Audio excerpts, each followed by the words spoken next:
You've gone quiet, haven't you?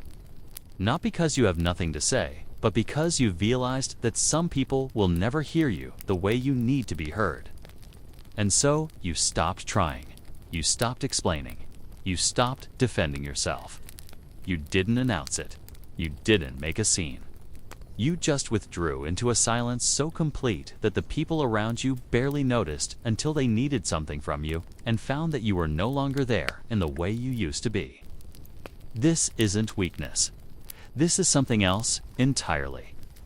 This is what happens when emotional strength reaches a threshold that most people never encounter. A place where the cost of speaking begins to outweigh the value of being understood. Because emotionally strong people do not go silent out of defeat. They go silent out of clarity. They go silent because they have finally seen something about the relationship, the dynamic, the conversation that cannot be unseen.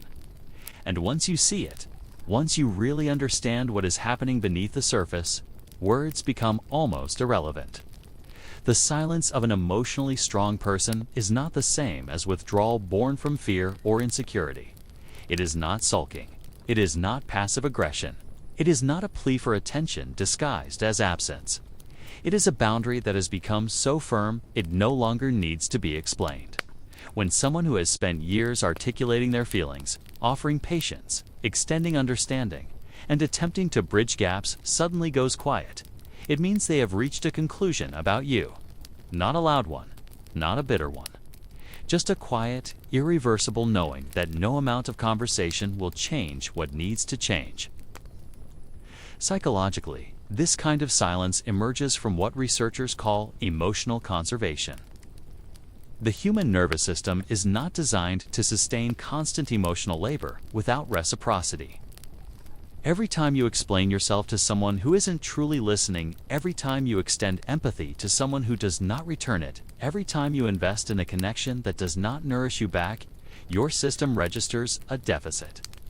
And for a while, if you are someone with high emotional resilience, you can carry that deficit. You can keep giving. You can keep trying.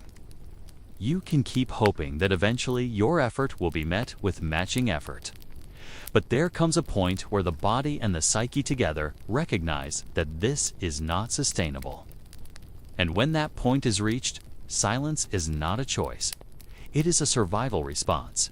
The strong do not collapse. They recalibrate. They do not lash out. They step back.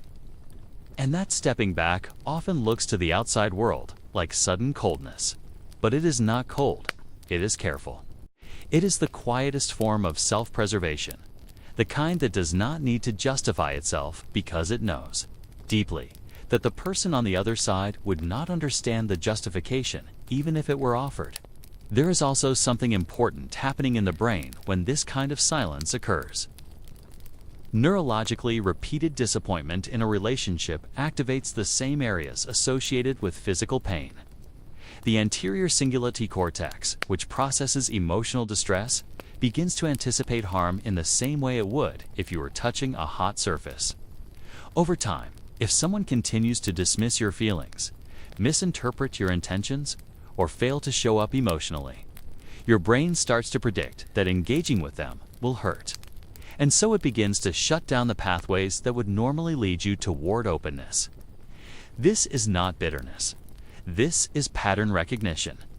Your mind has simply learned that this person is not safe for your emotional world, and it has quietly closed the door. What makes this silence so unsettling to others is that it comes without warning labels. Emotionally strong people do not usually announce when they are done. They do not deliver speeches. They do not create drama. They have often spent so long trying to communicate that by the time they go silent, they have already said everything that mattered, multiple times, in multiple ways. The silence is not the beginning of the end. It is the confirmation that the end has already happened internally, long before it became visible. And this is where the psychology becomes even deeper. Silence, in this context, is not about punishing the other person. It is about protecting the self from further erosion. Emotionally intelligent people understand that some battles are not worth fighting. Not because the issue does not matter, but because the person they are fighting with is not capable of meeting them in the depth required for resolution. You cannot have a mature conversation with someone who is committed to misunderstanding you. You cannot build intimacy with someone who refuses accountability. You cannot heal a dynamic where only one person is willing to grow. And so the strong person stops engaging, not out of arrogance, but out of acceptance. There is a particular kind of loneliness that comes with this silence. It is not the loneliness of being alone. It is the loneliness of being surrounded by people who think they know you but have never truly seen you. It is the loneliness of realizing that you have been pouring yourself into connections that were never as deep as you believed them to be. And when you finally stop talking, stop explaining, stop trying to make yourself understood, you are left with a strange and uncomfortable clarity. You see how little was actually reciprocal. You see how much you were holding together on your own. You see how exhausting it has been to be the one who always reaches out, always repairs, always tries harder. But here is what happens in that silence. Here is what the emotionally strong person gains. They begin to hear themselves again. After years of tuning in to other people's needs, translating other people's emotions, managing other people's reactions, the silence creates space for their own inner voice to emerge. And that voice, when it finally speaks, is not angry. It is not resentful. It is simply clear. It knows what it will tolerate and what it will not. It knows the difference between solitude and loneliness. It knows that being alone is better than being misunderstood in the presence of others. This is why emotionally strong people can vanish from your life without fanfare. They do not need closure in the way others do, because they have already closed the door internally. They do not need the last word, because they have stopped needing you to understand. They have made peace with the fact that some people will never get it, and that is no longer their problem to solve. This level of detachment is not cruelty, it is clarity. It is the fruit of emotional maturity, the ability to let go without needing the other person to validate your reasons for letting go. The people left behind by this silence often feel confused. They remember the emotionally strong person as patient, as understanding, as endlessly available. And now, suddenly, that person is unreachable.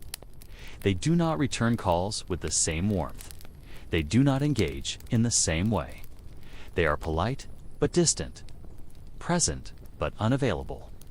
And the confusion comes from the fact that there was no obvious breaking point, no explosive argument, no clear moment of fracture. But that is exactly the point. The breaking happened quietly, over time, in 1,000 small moments of being overlooked, undervalued, misunderstood, and the strong person absorbed each one until their capacity was full, and then they simply stopped absorbing. What others fail to realize is that this silence is not about them in the way they think it is. It is not a test. It is not a game.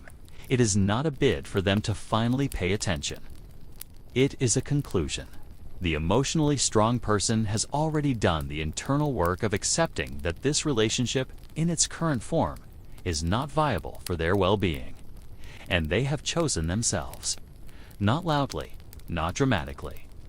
Just quietly and completely. There is also an element of grief in this silence that often goes unspoken.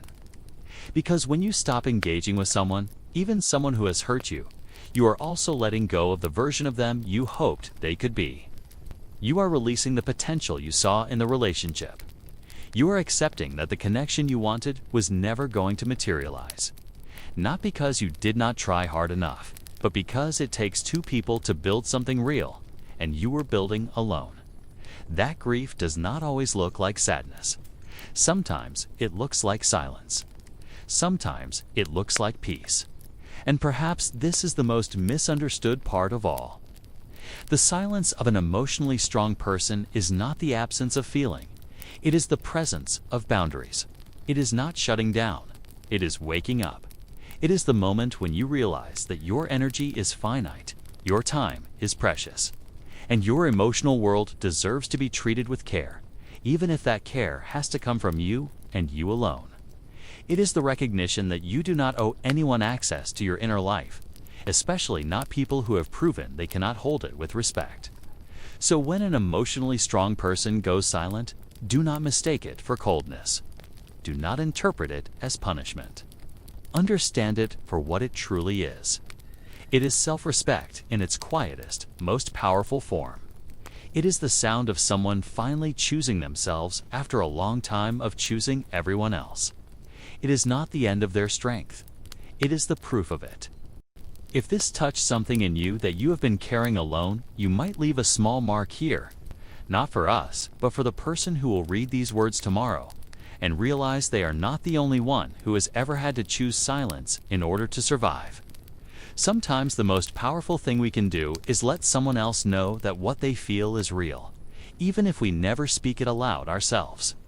From all of us at The Quiet Mind, a space where psychology meets the unspoken truths of being human. We are here in the silence with you, understanding what words cannot always carry. Until we meet again in the depths.